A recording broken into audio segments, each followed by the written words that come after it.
C'est de ça qu'il s'agit. On va dire, monsieur Baron l'a fait quoi? Moi, je pose des actes, les résultats sont là.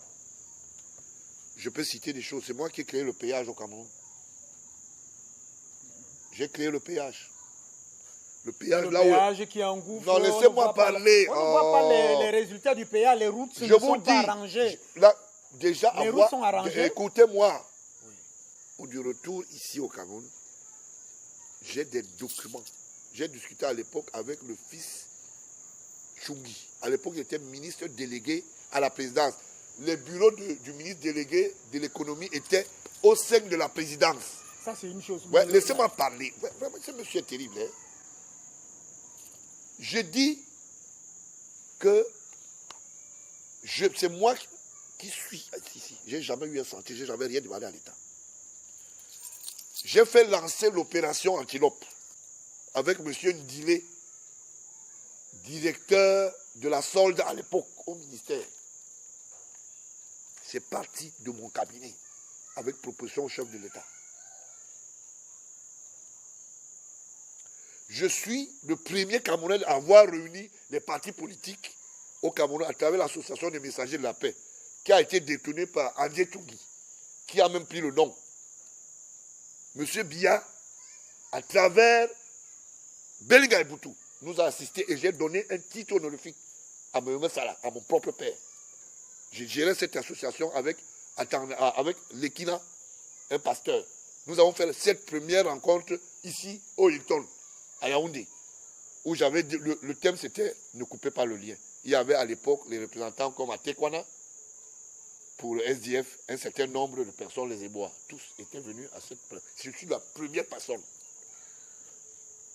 Il est temps maintenant qu'on fasse de l'inventaire. Parce que je suis fatigué de rester. Pendant que nous on travaille, il y a des petits malins qui viennent et qui s'asseyent et racontent n'importe quoi.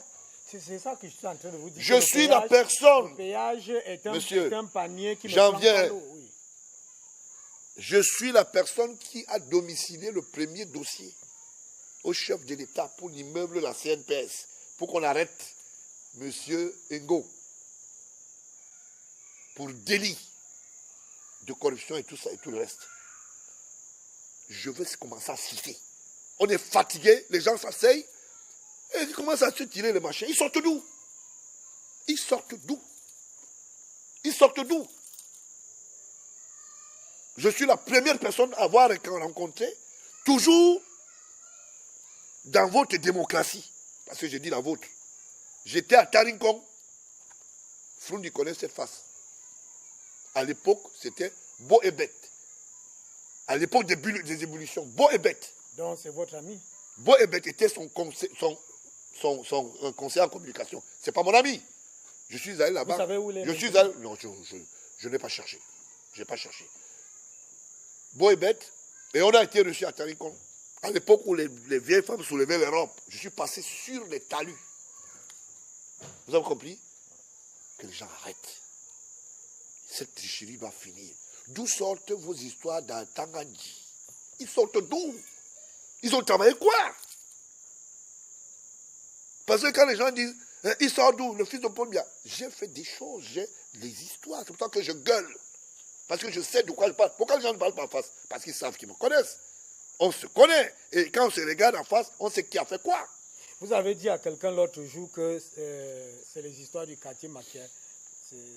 J'ai dit à Jamen, c'est un petit frère, c'est normal. L'histoire du quartier Makia, c'était un représentant du SDF. Je l'aime bien, je voulais le titiller pour lui dire que ne crois pas que comme le carton rouge est né au quartier Makia, c'est les mêmes porte-étendards que tu vas nous ramener ici. Je lui avais dit ça pendant une émission.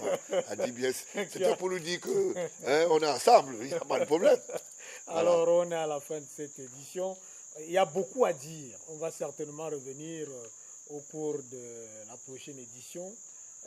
J'ai dit que si vous ne créez pas votre vie, c'est pour essayer de voir le fond de votre engagement, pour essayer de voir si à un moment donné, vous-même, vous n'allez pas être un prédateur, c'est-à-dire quelqu'un qui poursuit les prédateurs. Et je voulais vous rassurer de quelque chose. Je gagne suffisamment ma vie pour être un prédateur. J'ai plusieurs casquettes. Quand je vous dis, j'ai plusieurs casquettes. Je suis fournisseur d'armes. Tout le monde le sait, si vous ne le savez pas. Donc ça veut dire que je sais comment on vend un char. Je sais comment on vend un Kalachnikov, je sais. Donc ce n'est pas aujourd'hui que je cherche de l'argent. Donc quand je suis entré dans ce combat, je ne suis pas entré parce que dans ma tête, je voulais rouler dans une voiture. Je ne suis pas entré parce que je voulais dormir dans une maison décente. Je suis entré là-dedans parce qu'il y a de l'injustice. Ah, parce qu'il y a de l'injustice. L'injustice ne porte jamais bonheur à un pays. J'étais ailleurs, j'ai vu comment ça s'est passé.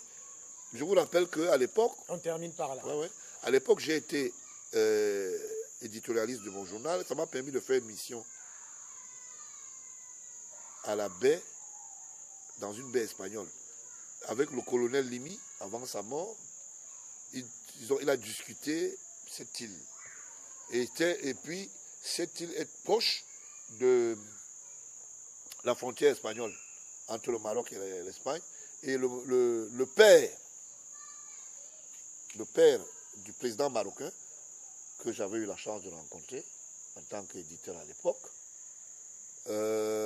nous avait expliqué que son envie, c'était, il ne fallait pas qu'il vienne créer une entité politique, mais il voulait en faire un patrimoine qui entre dans le patrimoine, qui entre dans ce qu'on appelle la globalisation du territoire marocain. Je lui ai posé une question.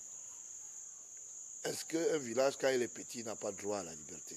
Il m'a dit, vous qui posez la question, pourquoi? Je dis non. Parce que, à l'époque, et ça je félicite l'initiative et les ouvertures qui sont accordées par, quand je vais dire M. Bian, on va dire que c'est son père, je vous dis pourquoi. À l'époque, l'OUA s'était tenue ici, avant que je ne voyage là-bas. Pendant l'OUA, on a invité aussi, c'est-à-dire ceux qui étaient contre, les leaders qui étaient contre pour qu'on arrache le territoire. Oui. D'accord? Ils sont venus et j'étais le seul à qui ils avaient accordé cette interview. Et je suis reparti, je lui ai dit, mais non, les gens d'en face disent que vous voulez simplement vous arroger de leur territoire, et puis vous voulez en faire le vôtre. Je vous dis, il m'a appelé à côté. Après qu'on ait en entretien ensemble, il m'a dit, vous êtes qui? Je me suis présenté, il m'a dit, vous avez beaucoup d'avenir, mais je suis sûr que vous avez rencontré beaucoup d'obstacles.